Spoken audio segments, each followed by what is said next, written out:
let me go first because I've got a bee back here, and one of the things we do is when you catch a swarm, you can catch them a lot of ways, but I'm going to talk about a bee vac. These guys will talk about how they go out in the trees and climb up and put them in a cardboard box or something. But no, a bee vac is a good thing to have, and what it does is it's a vacuum cleaner, so you need power. So wherever you go get your hive, you either have to have a power lead or a generator. So there is some disadvantage to a bee vac.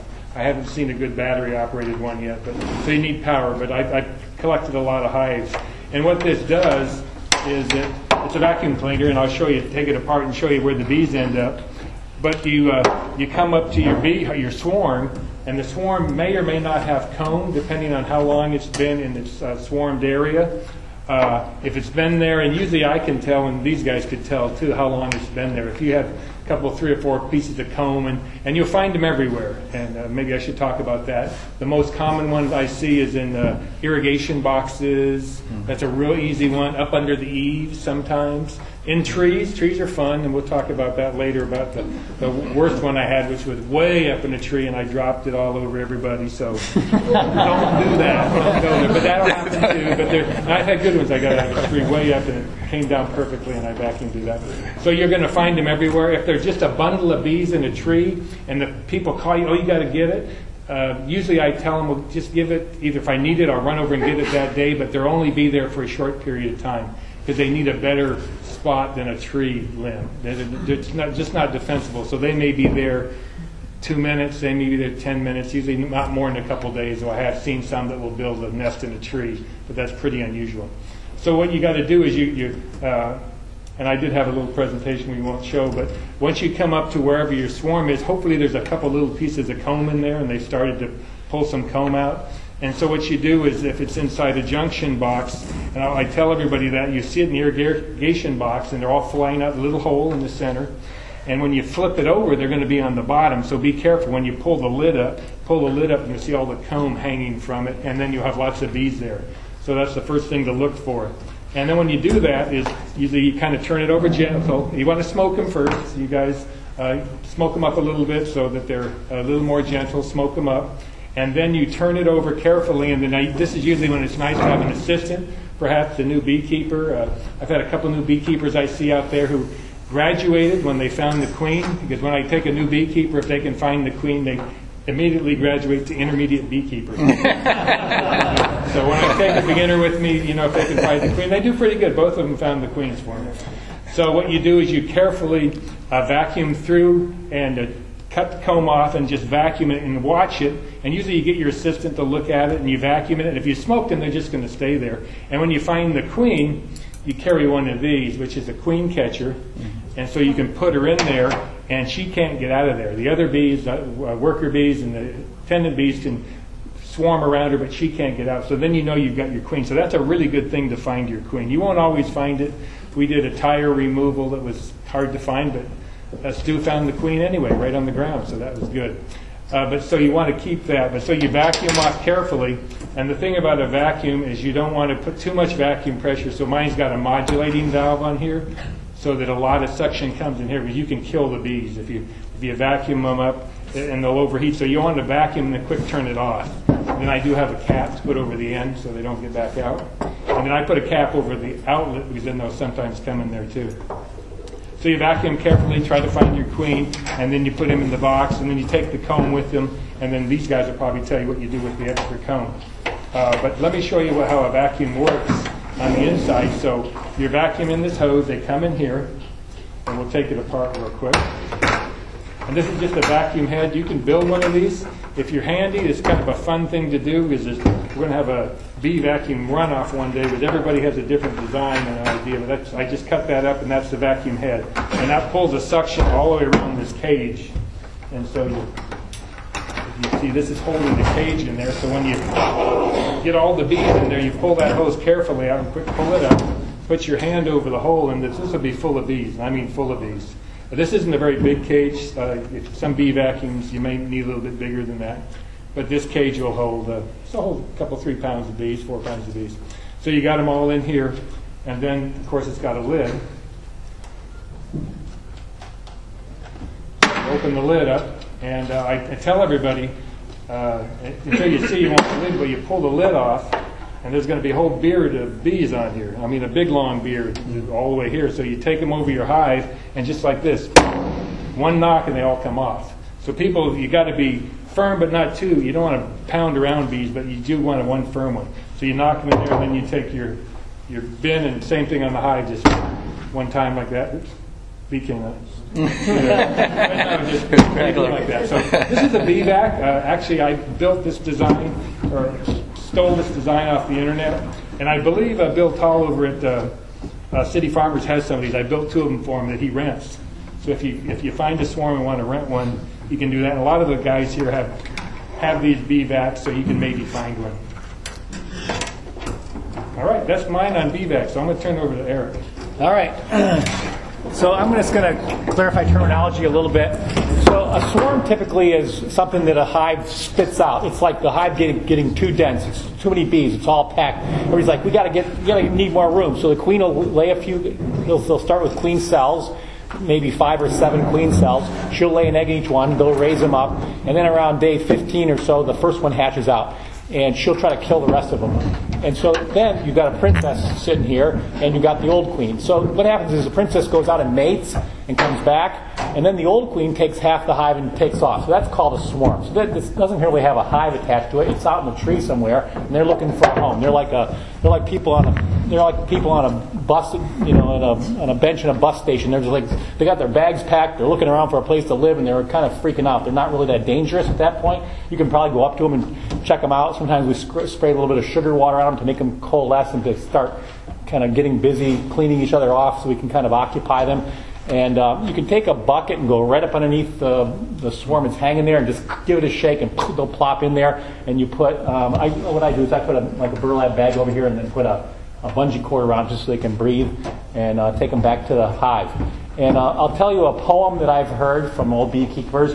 A swarm in May is worth a load of hay. A swarm in June is worth a silver spoon. A swarm in July is not worth a fly, right? Okay, so that's an old poem. And what it means is, a load of hay, that's good. A silver spoon, that's good. In July, by then, the swarms are getting older. So in this area, we don't quite have that type of a constraint around here.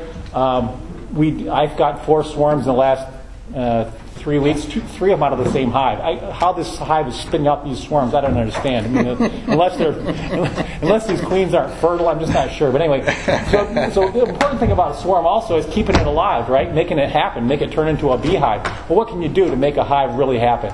Well, you're probably going to have to, this time of year, you're probably going to have to feed them a little bit, because there's not really, there's starting to be some forage out there, but they're really at a disadvantage because they got nothing going on. So if you can give them a little frame of honey, and you can give them a frame of brood from another hive, that'll give them a kick up as far as workers, and it will give them a little bit of honey. And also, what you want to do when you first put a swarm into a new container, or if you catch a colony somewhere, is I put a queen excluder across the entrance or across the base of it. Because the worst thing of all is you go to all this work and catch this swarm. I'm so happy I got my new swarm. They're so cute. I love my bees. And the next day, you go out there and they're gone. They just like, no, we didn't like it. We're out of here.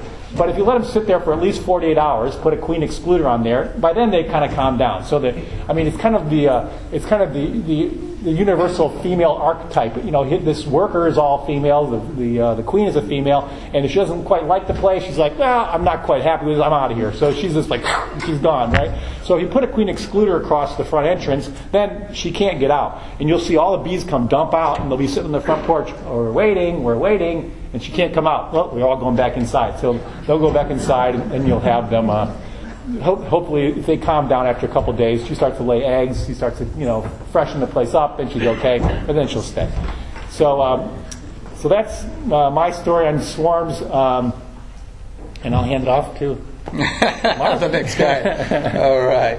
I guess you guys are covering the swarms pretty good. And about the only thing I want to add is, the main swarming season is from about mid-February through about June. So most of the swarms here in San Diego County will come out that time of year. This year, they started swarming, like people said, in December, January. We really didn't have a winter. So it's all dependent on the weather pattern, how strong the hives are at that particular time. And as you say, once it gets swarming, the hive have a tendency to just swarm. So they'll swarm once, that queen, the old queen, will leave with that group of bees, but new bees are being born, a new queen is born, they say, well, we got plenty of bees, let's do it again. They'll do it again, and then more bees are being born, another queen is raised, boom, they'll do it again. So you can lose, within a couple of weeks, 2 or 3 swarms from that hive, and it'll just deplete the hive till they're basically down to a few frames of bees, and then they finally stop, and the queen gets going again. But by that time, you've lost all the strength in the hive. That hive is not going to probably produce for you this year, because it's, at least not this spring, because it's lost all its strength. I brought a frame just for those of you who haven't seen what a queen cell start looks like. This is an old frame, so it's kind of funky, but you guys can pass it around. And there's some queen cups along the bottom edge.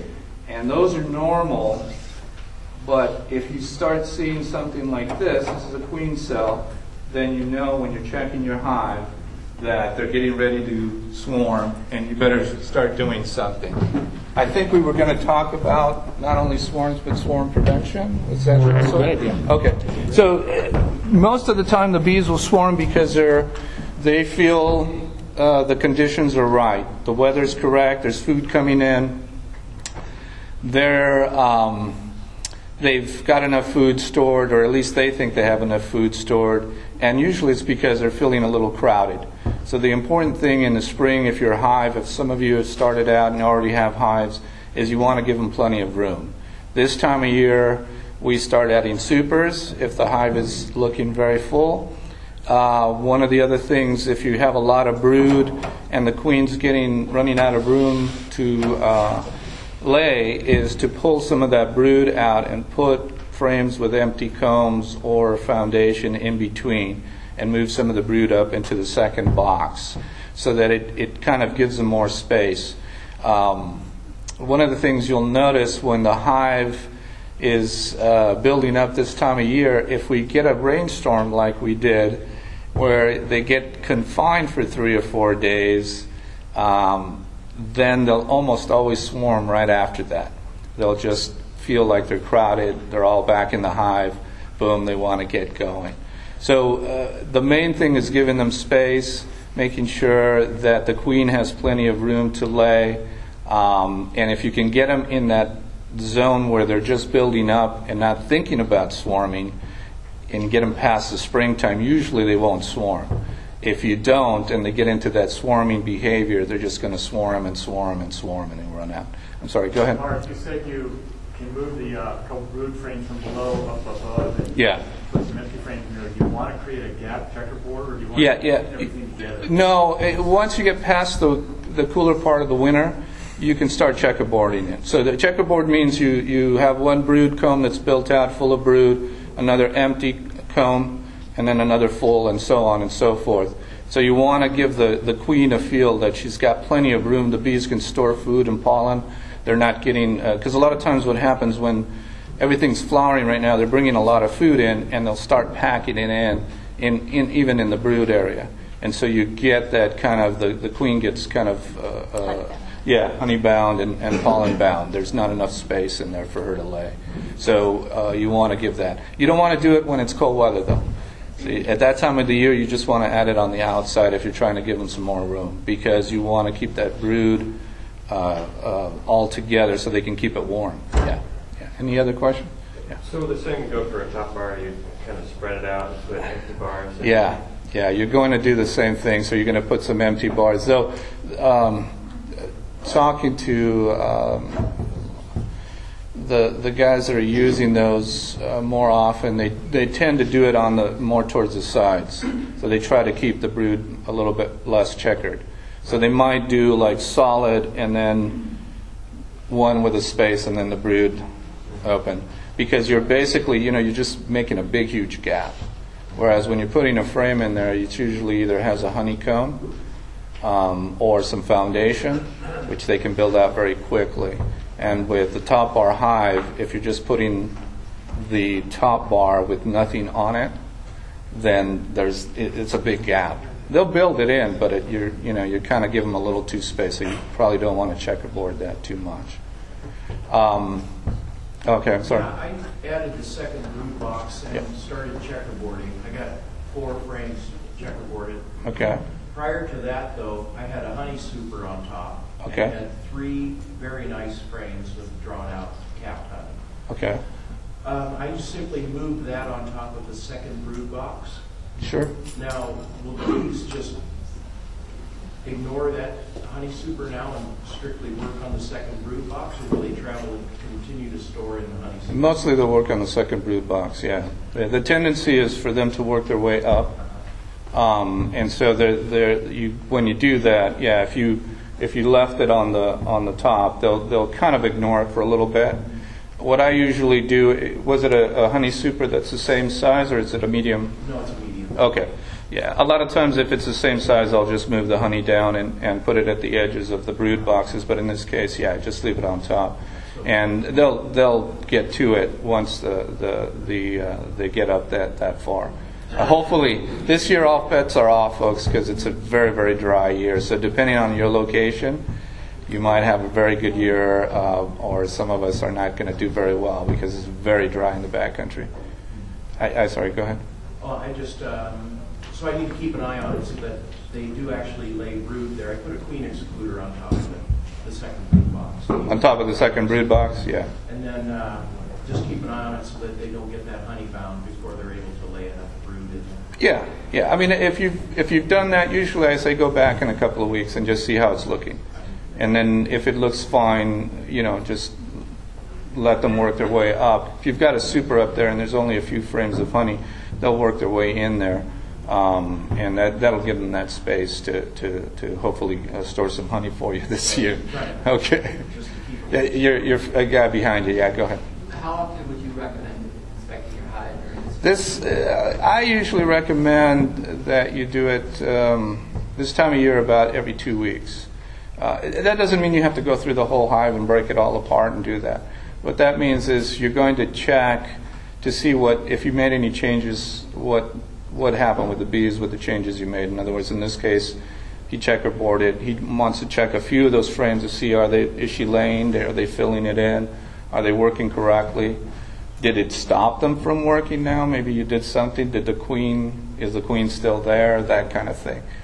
Usually, you don't want to spend more than about 4 or 5 minutes in the hive. You don't want to take it all apart unless you really have to because something is seriously wrong. But you do want to check. The biggest thing that beginners miss is that they hive the swarm, they kind of see the bees working, and they just assume everything's all right. And normally, you do want to check it and go back in the spring into summer about every couple of weeks to do that. At least once a month, let's say. Yeah, don't let it pass at least once a month that you do a quick check on it. Yeah, I'm sorry, go ahead. Follow-up question. And when you're doing your inspection, would you recommend that you do destroy all queen cells? Well, yeah, if you see the queen cups, that's just the beginning. They build those all the time, and they just have them there until they're ready to use them. So you'll see this little kind of shallow cup in the upside down along the edges usually or bottom of the comb. If you see those are fine. That's normal. Don't worry about it. When they start building those out, so you'll see new comb. You'll see it kind of whitish, and it's starting to get long. Now you better check. Why are they building that? Are they crowded? Is the queen honey bound? Is she too old? Do you need a new queen? There's a number of reasons, but you want to start checking. And if you don't want them to swarm, you definitely want to start cutting those out. And if they get into that phase, if you see those queen cells and you cut it out and they have the queen, you probably want to check it in about a week. Because they'll rebuild them if they really want to. They'll build them right back up, and they can build and hatch out a queen in 10 days, because they're taking the egg hatches out in 3 days. They can use a larva that's up to 3 days old, and so the queen hatches out in 16 days from egg to hatch out. So they were already knocked out 6 days, right? If they use that 3-day-old larva, boom. And if you don't check them in a week, if you wait 2 weeks, they might swarm in between that. So once you start seeing that kind of behavior, you're probably going to have to be on top of it and kind of check it a little more often. And then if once you check and they're not doing it anymore, you've gave them more space, whatever was the reason, that was usually it's space, then you can stop checking every week and say, oh, okay, they're building up, they stopped trying to swarm, they're not going to do it now, and we can let them go. It's hard. It's like, I always tell people, it's like trying to get teenagers to stop kissing. Yeah. It ain't going to happen. You can do all you think, but it ain't going to, sooner or later. Right? So it's a natural impulse this time of year. The bees, if you think about it, they want to swarm right now because this is when all the food's available. If they split the colony, the swarm will have time to get established and save food and be ready for winter. Whereas if they swarm later in the year, which is the poem that Eric was talking about, they really don't have time to build up, and they're probably not going to make it later in the year. For us, everything that, like he was talking May, June, July, for us, it's really kind of push everything up about 2 months. So instead of May, June, July, I would say, you're going February, March, April. Once you get into May, a lot of the swarms, even that late, especially on dry years like these years, you're going to have to probably feed them to get them through the summer and into the fall. It's going to be, I think, if we don't get some rain this spring, it's going to be a little tougher, I think, this year for a little better for you backyard beekeepers. I've got bees out in the backcountry, mostly open country, so we're dependent on the rainfall. And the bees back there, we're probably going to end up having to move our hives up closer to the coast because it's bone dry. Even with the rain, it's not going to be enough. So, yeah. Anyway, I'm going to because I'm hogging up all the space here. We'll let Heller. Yeah, I know. Sorry. Let's see. How many of you guys are new beekeepers? Let me see a show of hands. How many of you are planning on catching a swarm this year? How many brave souls out there? About half. Yeah. Okay. Well, I'm all about being simplistic and ghetto beekeeping, you might say. So, I mean, bees are kind of ghetto in themselves. I mean, he was talking about specific size of the cavities that they might like. Jeff was talking about that. But I find that they pretty much build anywhere. I mean, I found them in an overturned wheelbarrow, in a tire, It is really common for them to be in those water mains, and they also really like compost bins. So maybe you should just crack the lid of your compost bin if you want to catch a swarm. But owl boxes, they really love owl boxes. But you can catch a bee swarm with a cardboard box and just by watching a YouTube video, basically. It's keeping them alive afterwards. That's the hard part, and getting them to stay. So the way I kind of interpret it is when I'm catching the bees, if I treat them nicely, they stay. If I piss them off, they leave. So I don't really like using a vacuum because I don't think they like it very much. So I like to I just shake them, or sometimes I'll scoop them. It depends on where they are, and if I can, I'll put them directly into my hive. So I'll use mostly Langstroth hives, so I'll bring a Langstroth hive with me, and I'll screw the bottom to the box so it's already attached, and I'll just shake them right into that, or if they're on a branch, sometimes you can cut it and lower it in. It depends on the situation. If I have to go up high and carry it, it's too heavy, so I'll usually use a bucket or a cardboard box or whatever I found, whatever at the back of my car, to basically get as many bees into whatever cavity you're using, and then you can dump them in your hive. And the main thing is to let them collect. So I think that's important. I like to catch a swarm an hour or two before it gets dark because that kind of forces them to hurry up and get collected. And if it's going to take a while, I'll leave the scene. I'll go have a taco and a beer, and I'll come back. But when you give them that time to collect, they get oriented, they find the queen again, and they're happy in there. And then you close them up, and it's nighttime, so they've all returned. So that's important. If you take it in the middle of the day, you've got scouts out, maybe you've got foragers out, and you're losing bees. You're leaving them behind. And so when they're in that swarm state, they're in a very vulnerable state.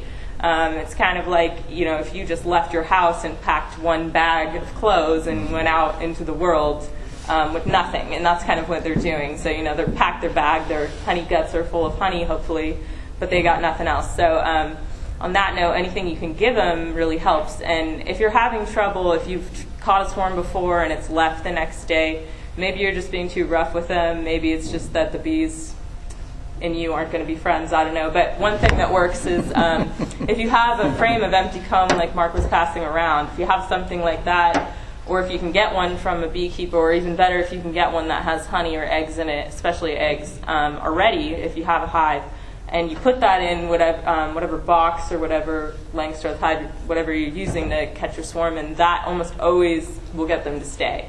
So that's like moving into a furnished apartment. They're like, hey, this already has something here. So if you can give them anything, that gives them a reason to stay, and they're more likely to stay.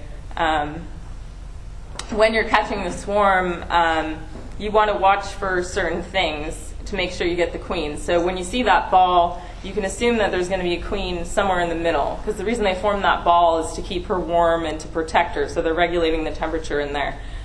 So when you go to scoop or shake or whatever it is that you're doing, the important thing is to get as many of the bees from that ball on your first go into whatever cavity you're using, into whatever container, because that gives you the best chance of getting the queen. And once you get the queen in there, the rest of the bees will follow. So after you shake them or scoop them, you want to watch their behavior and see what they do. So you want to see them start to stream in a row. They kind of march together. It looks like a river, and they flow into whatever area the queen is in. So sometimes, you didn't get the queen. Maybe she fell out the side of the box, and you'll see them all streaming to one place outside your box. And then oops, I didn't get the queen, but she's right there. So if you watch the other bees, you can kind of tell where the queen's going to be. When it gets tricky is when the swarm does not have a queen. So just because there's a swarm doesn't mean there's going to be a queen in there.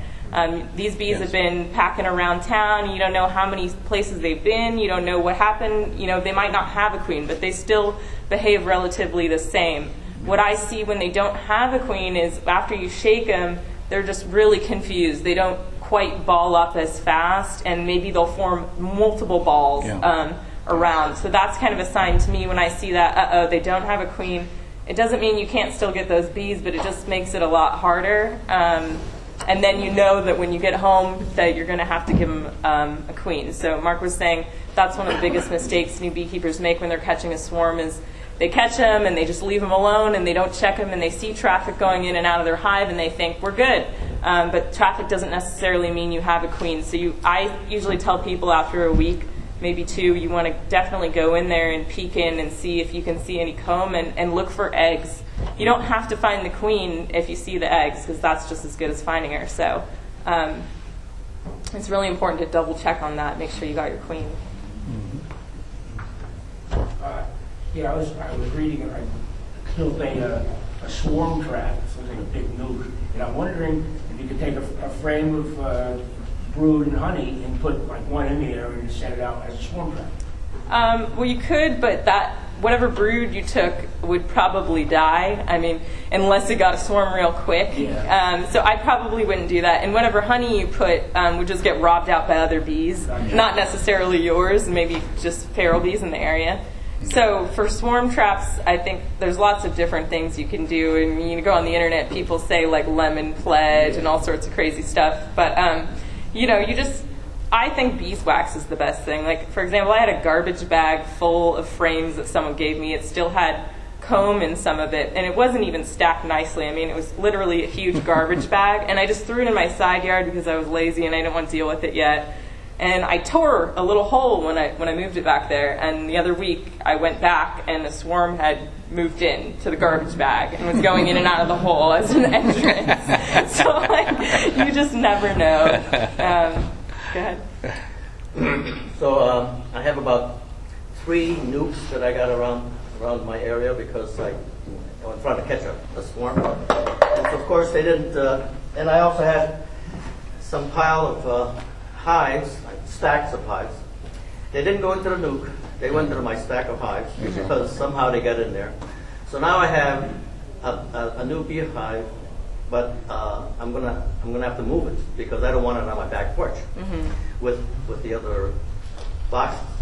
So what's your recommendation For moving them? I think the little rule that people say is 3 feet or 3 miles. So you could either move them really far away and then bring them back to the spot that you want in your yard, or you could just move them a little bit at a time, like 3 feet at a time, just to orient them. I mean, I've moved them farther than 3 feet before in my yard, and they pretty much, I don't think it's that big of a deal. I mean, what happens is that they are hardwired to come back to that spot that they were in. So the next morning they wake up and they're in a different place, but the foragers are still hardwired to go back to that original spot. So all the forager will come back to that spot and start swirling like, oops, where are we?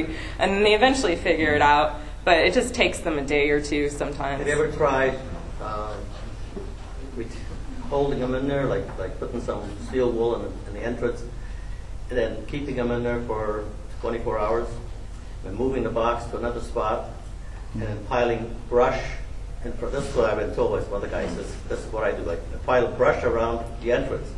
And then I take out the steel wool, and they'll come in through the brush, and they'll they figure out that they're in the wrong place, something's different, something's going on, and they'll do their checking out period, and then they'll come back to that box. Now, Never I'm heard going to of try that. that one. Yeah, no, that's it. I've done that. So you can use straw. I can stuff straw in the opening, so they got to chew through the straw at first, and it will help reprogram a lot of the younger bees. But you're not- still going to have the issue with old bees. Yeah. And so a lot of times I put a catch hive at the old place and catch the old ones coming back, and then eventually move them somewhere else way far away, like Hillary's saying, a mile away or something like that, just because they're never going to figure it out. If you've got a place where it's critical, like someone's porch, you got little kids there or whatever, you don't really want a bunch of crazy bees flying around confused. And I tried that 3 mile business, but that's a pain. Yeah. Do you have time to just move it a little bit at a time? It's not going to be working out because I have to go through the How far yard. are you talking here? Pardon? How far from one spot to the other? Actually, about 100 feet. Oh, okay. Yeah. I'm Well, going to try that straw. I did it all in one go from around the block, actually, because I had them in one person's house, and then a neighbor around the corner wanted some, and I moved it up the street, so like around the corner up the block, all in one go.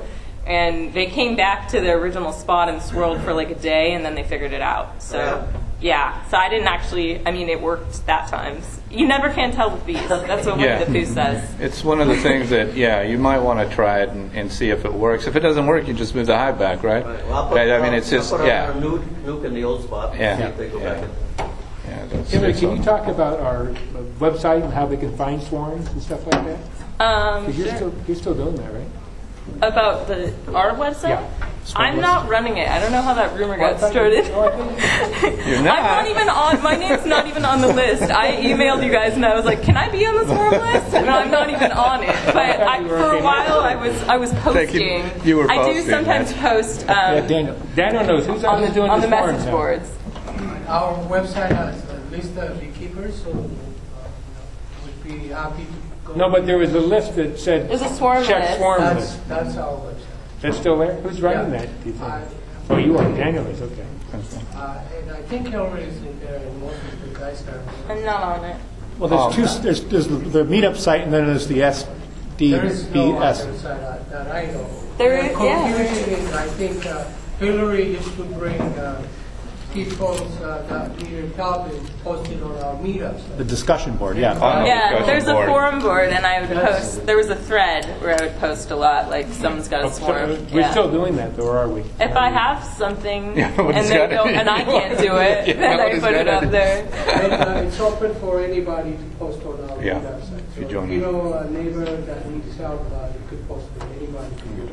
Oh, that was my question, Daniel. So if I get a call and somebody has a removal that they need and I can't get to it, they can post that themselves on the website? No, you have to post it for them. Yeah, only members can post. You have to be a Yeah. member. Okay, that's Yeah. that was Yeah, my question. So there's only a members thread can on the post. meetup. Take Yeah. information and Right. put it out. No, And if you're put a it- member, you can go onto the, it's called the discussion board, right? Yeah. You go to you the can post. discussion board and it says something about swarm, say, I have a neighbor who wants this swarm removed. I think it's Here's his pinned to the contact. top, like swarm rescue or Yeah, something swarm like that. rescue. And then we put them on there. I put a couple on there that like I said, I didn't want. So you'll see them on there. Okay. Or you can put one on there, hey, I'm looking for a swarm. I just somebody want. else might do it. I'm sorry. Go ahead. No, I just wanted to add two things. One is usually if you're hiving the swarm, if you can let them go into the box, a lot of times the bees will accept the hive box much better. In other words, instead of dumping them into the hive box, what I do is you can use a sheet. We use a ramp, just a little wood ramp, and we dump the bees in there. If you can find the queen and get her inside the box, then all the bees will follow up the ramp, go into the hive, and they feel like they made the decision. And they tend to stay in the hive. And a lot of times when you dump them in, they kind of like feel like, oh, we didn't really kind of get this spot, and they want to leave. Secondly, if you are getting swarms, I'm always the guy that's warning, but I run into these monster hives all the time. If you're a beginner, especially, try to have someone help you or have a mentor, because you can run into the Africanized hives.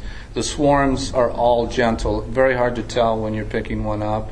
They look fine, they act fine, you put them in the hive, 6 weeks later they're chasing you and the kids out of the backyard. And they can get quite aggressive if you run into one of that's full blown and be really dangerous actually. I'm going to just take the guy way in the back because he's been trying to with a tie. Yeah. I heard someone about before, and I don't know if you guys have done it, but they cut a queen excluder. Yeah, that's what Eric was talking about. Yeah, you put a queen excluder to keep the swarm from coming out, or you can put a full one on between the bottom board and the box, so that where the bees go down and out, and then they can go out, but the queen can't get through that queen excluder, and it keeps her in there for a few days. And then once they start building and she starts laying, usually they won't abandon that hive. A lot of it has to do with the bees just feeling comfortable. If you can leave them alone for a week or two, then usually they'll settle in, and once they start building, they'll be fine. Usually you don't have any issue. Africanized bees, they tend to be really reluctant. And so sometimes it's a good thing they took off. Okay? So, I mean, it's not always because you did anything wrong. It's just the African bees are much kind of like a wild bee. I always tell people it must be what the bees all used to be, 3,000 years ago before we started breeding them. But they don't like to be handled very much. They don't like to be hived. They don't like to be open. They don't like disturbances. And so a lot of times you hive them and they just take off. Sometimes within 30 minutes. Yeah, anyway, I'm sorry. How do you recommend if someone were to get a 6 weeks later they found out that their bees are really aggressive or Africanized, whatever, how do you recommend exterminating them or getting rid of them or whatever? Well, I don't like to exterminate them unless it's a really dangerous situation. Normally, if you can find the queen and kill the queen and requeen it, you've changed all the genetics.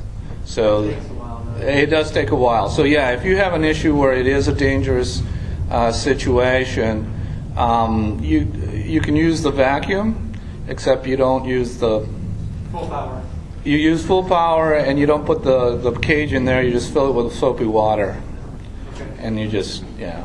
I mean, most of the time we can save them, but you're right. Our bees are in the back country. I got another trick for getting rid of those. If you've got a lane straw and you've got good stuff, you don't good equipment. Dave Winters was telling me about this. They take ether, spray. Oh yeah. And yeah. Afterwards, the ether will evaporate. Yes. Yeah. In one instance, I used dry ice. I had like a big box, I was wondering about airtight that. Did box. it work? Yes. It did work? Okay. Yeah, and dry ice sublimates, so it sucks all the air away, and so they just lose oxygen and die. And then you don't put anything weird on your equipment, and the honey's still good and everything like that. So if you have like a bigger colony, I just freeze them. You just throw them in the freezer. That could work if you have a big enough freezer. I just bought one just for that purpose. Two more questions. Do you recommend automatically requeening just to be on the safe side? And Well, if you do choose to, what time frame after you've gotten them established and you know. That's a big controversial, and I think everybody here should probably answer that question. I'll take my stab at it. My recommendation is if you're just starting out, if you're a backyard beekeeper, if you got kids, if you got dogs, if you got close neighbors, I would automatically requeen it. Probably once they're established and you know they're settled in, within a few weeks. But that's my recommendation. If you've got some more experience, if you've got more room, if you got a spot where it's not going to be a bigger issue, maybe you want to let them go for a while and see how they do. Some of the best hives I've ever had were swarms I caught. So it's not like you're not going to be able to get good bees. It's just you're throwing the dice now. That the African bees, when they came into San Diego County in '99. The first wave was really strong. So the first 2-3 years, we saw just a lot of them, and they were very aggressive. And then it kind of steadied out. And then now it's kind of at a level where I don't see more every year, but I don't see less. Probably, I would say if I had to guesstimate, is about 25% of them are noticeably aggressive once they settle in. So where do you draw the line in recognizing whether you have an aggressive hive? I think everybody, before we get to your question, I think everybody should answer that on the panel as far as his particular question about requeening, because I think everybody has a little bit different. Let me throw one thing I do, and I think Eric would talk about his method too, but when you got an African hive, they don't accept a queen very well, so what I try to do is I do a split. And I'll split it off, and what you do to do a split, and I look it up on the internet, they have this thing called the 3-minute split, and it works great, and they can do it in 3 minutes. But what you do is if you've got a strong hive with some comb, you take some comb out, knock all the bees off, and then set that aside, put a queen excluder on and an empty box on top, and you put those frames back in there. And what happens, all the young bees, the baby bees, come up there and start working that comb again. So the next day you come in and take that out, and you know that doesn't have a queen, and you put the new queen with that hive. And that should work very well. They should accept her better. And then that way you can deal with the main hive, which is maybe too mean, but then in the meantime, you've got 2 hives, so you have 2 to choose from. So you can kind of see. But and I think Eric's got a method he'll maybe tell you about, but requeening hives is quite difficult if you got a very strong, aggressive bees. They don't accept the queen, they'll kill her. Because there's a lot of ways to try to introduce her in there, but the easiest way is put her in there, and you see the little queen cage that comes with it, and you got to give her a week before. There's a piece of candy in there for the beginners, and the bees have to eat that candy out, so that it takes a week so they get used to her. And then normally what you do is you kill the old queen and smear her body parts on that cage, and it kind of confuses them to think, well, that's the queen inside that cage. But like I say, what you have to do is, if you want to requeen, it's tricky. And why don't you go, Eric, because you have the pit bull story that I love. So go ahead and tell about it. All right, so we've got this big hive. It's huge. It's maybe even 2 boxes, and it's full of bees that are really, really hot. And so it's hard to move it because you're going to have to split the boxes apart to move it. I mean, it's just a nightmare, right?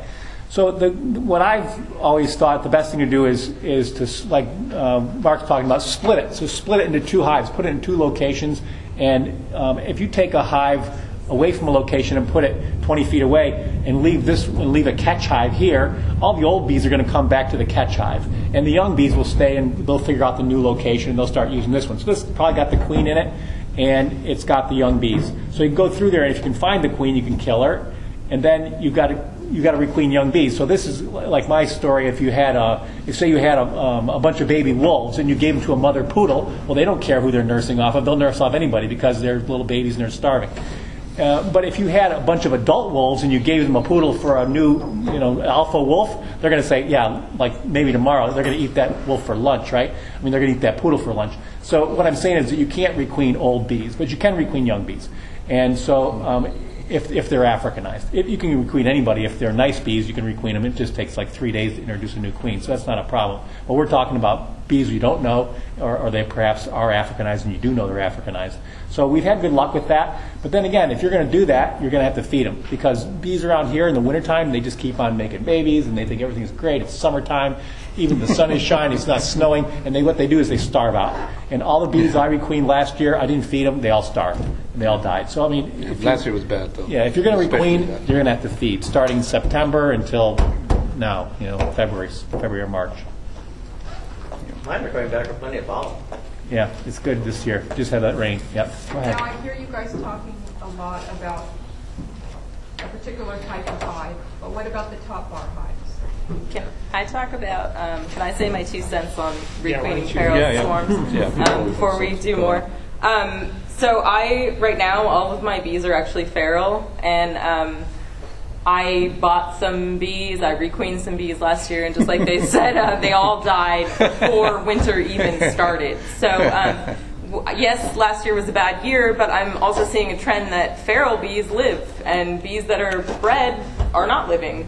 I don't know why that is. I mean, maybe there's a better breeder out there, but I'm seeing that. So this attitude that, there's a statistic that like 75% of the bees in San Diego are Africanized, but that's kind of a misleading statistic, because all that it means is that if you tested those bees for Africanized genes, they might come up as positive. But what percentage of them is actually Africanized, we don't know, and they don't really talk about that. So on the news, it's like this very black and white issue, Africanized or not, and that's a really simplistic way to talk about it, but the reality is that it's a gray scale of aggression, and it's really a personal choice about what you're comfortable with and what your situation is, like how big your yard is and what you got going on, and how experienced you are as a beekeeper. So there is a huge advantage to having feral bees. I mean, they're already adapted to living here, and every time you requeen your hive, you're messing with your bees in a very serious way. You're endangering the state of the entire colony, because if they do kill your queen that you try to give them, and you're not successful in requeening, then that colony is going to die. I mean, they have to have a queen. So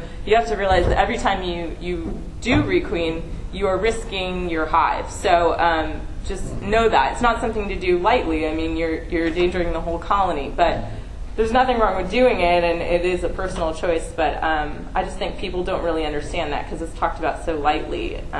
Oh yeah, just requeen them, it's easy. But the other thing you can do is you can requeen them and let them make their own queen, and that's kind of frowned upon because we have Africanized bees in this area, and it's just like catching a swarm. You never know what's going to come back. But here's the thing, when you have an Africanized colony, or you have a colony that's kind of aggressive, and you feel you need to requeen them, sometimes you can requeen them and the daughter from that queen will be fine. She'll be nice. I had a colony that I felt was dangerous. I was getting ready to kill them. I was like, we might have to just put them down.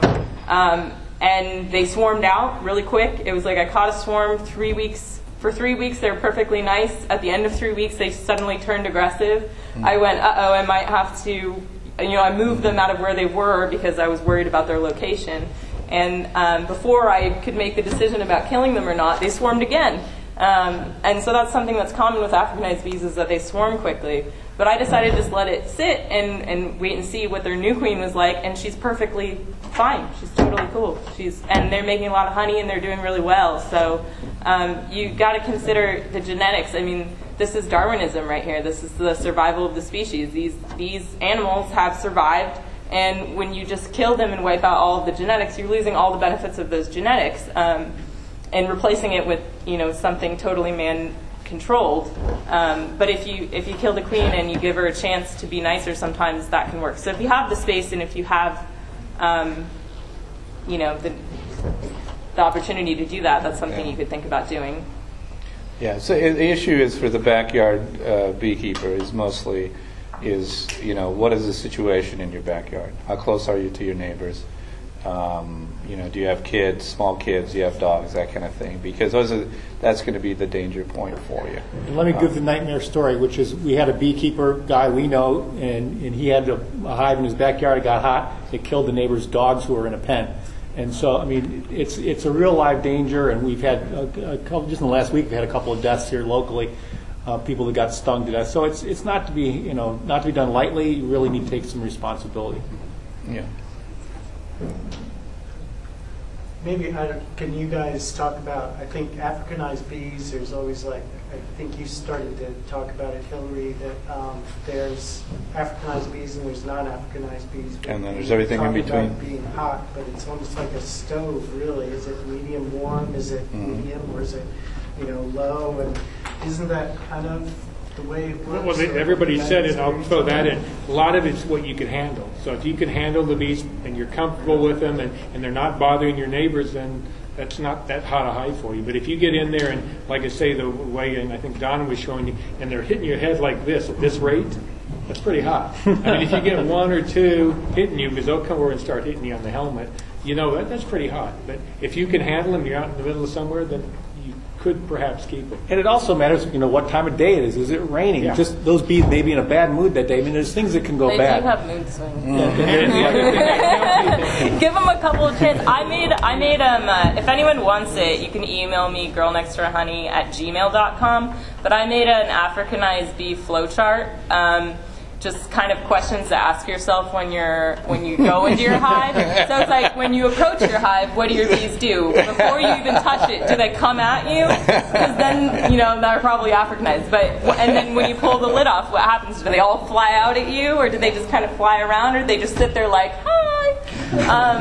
So there's certain things that you should be paying attention to when you're inspecting that are clues into how hot are they, and you should be watching for that, because any hive can turn hot. I mean, if they swarm and they get a new queen and you miss it, she could go breed with Africanized bees, and you might not realize it, and all of a sudden they're getting hot. So that's something you should be watching for all the time, regardless of whether you're catching swarms or buying queens.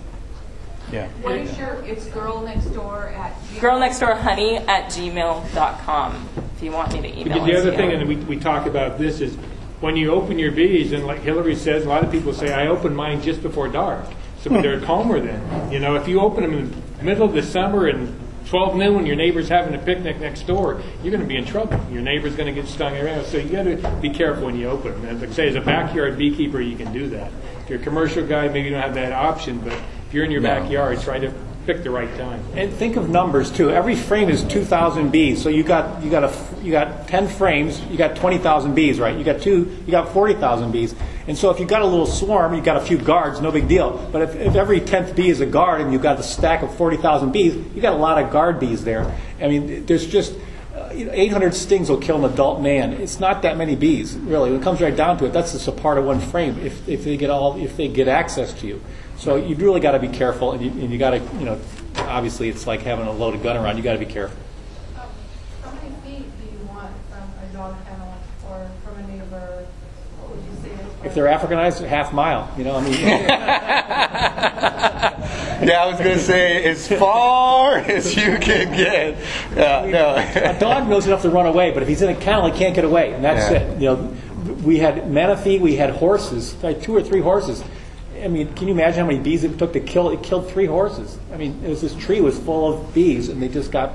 How close was it? It was the tree was inside of a corral, and the bees were in the tree. They usually don't just explode out of the hive and start attacking people for no reason. It's because someone messed with them. So when you're going in to inspect your hive, know your surroundings. Know if your neighbors are having a birthday party. Know if they have dogs in a kennel or a chicken coop or whatever, because if you know your bees are potentially hot, you don't want to open them, during those times. One time I had a hot hive, and I was worried about the neighbors, and I was trying to requeen, so I put a bug tent over it. I went to the sporting goods store and I bought one of those tents, and I put it over the hive, and it worked. I mean, it kept all the angry bees inside. The foragers were coming back, and they were like, "What's going on?" They just balled up on the outside of the tent. Yeah, solve the problem for the time being. Yeah, temporary. I mean, but the point is to know your surroundings.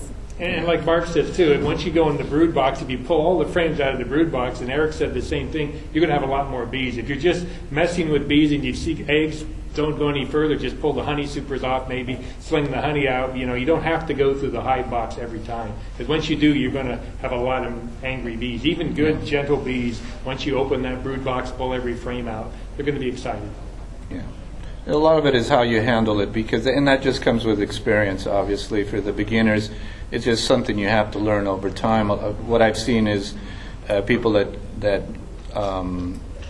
even good bees, they were just doing everything wrong and just got them agitated. And they didn't read the signs. They didn't know they were getting them agitated. I'm saying, you see what they're doing, and they're going, no, what's going on? I don't know. Yeah, what's the problem, right? Let me throw this box on top, right? No, you have to know the time frame, how to work with the bees.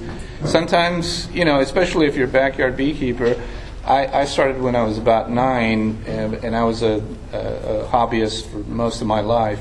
Just started doing more as a business these last 15 years, but it's just learning. You have hives, like you said, they can be moody. There's some days they're just, it's just like everybody else. We're not in a good mood. You're going to get your head chewed off, right, if you say the wrong thing. So if you go in and the bees are kind of aggressive that day, then maybe if you don't have to do anything, you just leave them alone, come back another day, and they might be fine. A lot of times if you push, the issue is when I see things get worse, and it's like when you're training a dog, you have to learn when to let them, it's time to stop the training. You just can't push them anymore because they're just not going to learn. They're just going to get aggressive. So same thing with the bees. One more thing I think as far as safety is you can have a backup person. A lot of times you're going to a hot hive, you don't know. It's hard to smoke and work the hive at the same time. You got like a backup person who can keep smoking that thing, get it going. I mean, I thought, well, I can go in that hive. I don't need to take a lot of smoke with me. I'm just going to pop it open and pull a frame out. It's always a mistake. Always light your smoker. Light the smoker. Always bring your smoker. You might not need it, but light it. Bring some else to start pumping the smoke. Have your car facing away where you want to go. Have the keys in the ignition. Have it ready to go. Don't get stuck. Tripping over your feet and get into a bad situation. Turn your car around, put the keys in the ignition, face it where you want to go, do your smoke, do your thing, and then get out of Dodge. Go ahead. Yeah. I was just going to ask you your perspective. I think that you're saying that they're plateauing, the Africanized honeybees, and yet the media is doing a feeding frenzy. Yeah. One or two places that they see, and really, really scaring that's true. The masses. And they like to do it. When do they not do that, though? That's what they do for everything. In San Diego, they're like, we didn't get any rain this year. It's going to be a big fire season. And then when it does rain, they're like, we got a lot of rain this year. There's a lot of vegetation. It's going to be a big fire season. So, I mean, they do it with everything. Yeah, and the gentleman that got killed up in what was it? Valley Center. Valley Center. Wasps. It was wasps. Actually, it was a hornet nest or a wasp nest. I heard he set the hive on fire. Yeah, I think he was stings. No way. I was like, what? Yeah, and then it was wasps, which makes a lot more sense because they're a much smaller colony. Yeah, and even he was an older gentleman. He got stung and he had some heart issues. So that doesn't get said until way later, and unfortunately, everybody hears the first reports. Somebody got killed by bees, and then it freaks them out. It's really important if you're going to be a beekeeper, if you're going to have hives, and that you do try to maintain them well. And try to educate your neighbors and the people around you so that we have people that have some understanding. They're just not reacting to the news. So how many beekeepers carry an EpiPen with you? I don't know. That's very important. I never would be. Well, let me throw one other thing out too.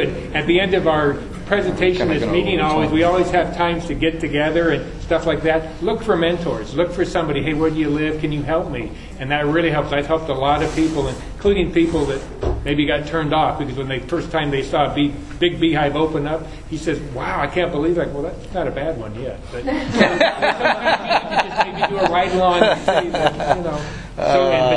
that's part of our society is to try to get people to help each other. You got a couple of people. I look around the room here. I've helped a lot of people get wild swarm started. Have any of you guys ever used one of these? Yeah, we use them all the time. The swarm traps. All the time? Yeah. Okay. Is it swarm bait, swarm catcher? Yeah. Okay. This one's going to be part of the raffle. So if you buy raffle tickets, we're going to raffle it off so you can win it. So. Have you ever used it? Go ahead. No. Cardboard box. But for backyard folks, you hear two stories. One is look between 10 and 2 because half of them are away. But then the other version of that is, maybe they're warmer and more feisty. So if you're a backyard person, which most people here would be, you do get to choose. What's your first choice? Well, I think everybody should have their own answer here. My personal opinion is that you should open the hive between 9 and 3. In the spring and summer, most of the field bees will be out working. The hive is usually very happy if there's food coming in.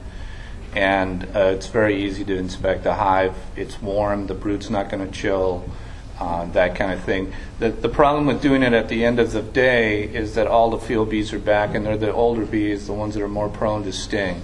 And I've had people say, "Oh yeah, I opened it up in the middle of the night. I don't know what happened. They all stung." I said, "Well, gee, I don't know. They were all waiting for you, right?" So yeah, it's like you can, think of it as the burglary guy. He's not going to go there when you're home, right? He's going to go when you're away from the house. So you're kind of doing that. The field bees are the oldest bees. They're the most prone to it. But that's my personal opinion. Now that can change during the year. In the fall and late summer, when there's a dearth of honey and food coming in, even in the middle of the day can get very nasty. And because there's not a lot of food and they're all sitting there and they're not in a good mood. It's just like you got laid off, there's not anything coming in, you're beating up your wife, I'm sorry, no. No, I'm just kidding. No, you're just not in a good mood, and if you open that hive in the fall, I always tell them, you can have a nice hive, doesn't mean it's Africanized, it just means there's no food coming in, that hive is not in a good mood, and you keep your checking to a minimum, even if you're doing it in the middle of the day. So yeah, you have to be a little more understanding of the time frame and when you're doing it in the season. I always move mine at night. I always move mine at night because I have horses, and I always move my horses away, and that way they have a chance to go down. And like I said, I like nighttime. I move them down the street, or I put them up my upper corral. So that's my preference. But a lot of it's, like you say, what you prefer. I think we have a question over here. This is my first meeting, and I don't know if I've come with an unusual request, but I have food for bees, but not enough bees. And if someone has some bees that they would like to put in my avocado grove with also fruit trees and native plants, Nescondito, I would very much welcome. How big is the grove? It's an acre. It's got about 110, 120 trees, plus another 20 fruit trees. Plus another 20. Yeah, they're in full bloom. They're in full bloom right now. They are. Yeah, it came early, didn't it? Yeah. I know we're getting a lot of calls from people wanting to give. Probably you want to talk to some of us. We can. Once the meeting's over with, I can give you a card and you can talk to you. Yeah. We kind of have to wrap it up. Yeah. We've got some other things we have to go through, and then we're going to have a little talk afterwards, and we can all talk to each other. And then we can Yeah. Sorry, folks, for those that still have some questions, you can always talk to us. We're going to have a little thing right now, a little networking thing, so you can always come up to us and talk to us and ask us if you have any questions. So thank you very much, guys. All right.